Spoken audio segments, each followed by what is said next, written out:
Ang project natin for today is drone mobile IC, remote starter and dashcam installation.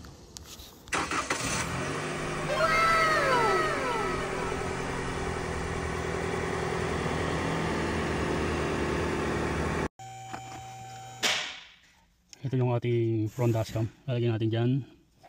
Then ito ang ating harness. Itong isang wire na to papunta to dun sa camera sa likod. Papagapangan natin yan dito. Itong wire na to hakabit natin dito sa module.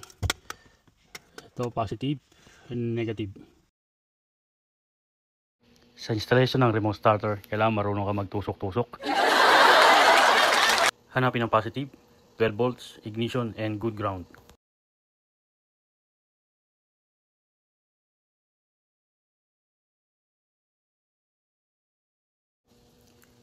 Splice natin ang green sa ignition.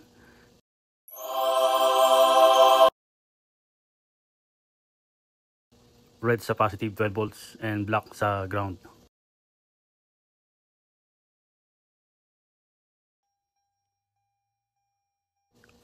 Solder natin para walang loose connection. At para meron ding additional labor. Ayaw, di ma!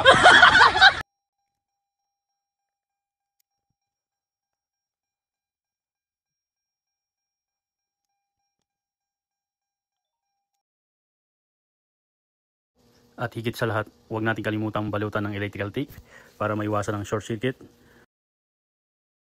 at nang hindi masira ang tiwala sa atin ng mga customer. Testing muna natin kung successful ang ating installation.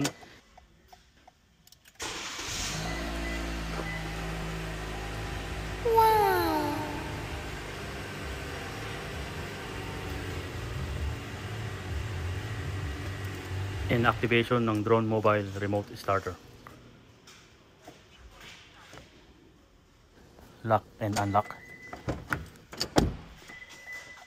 And most especially ang ating dashcam.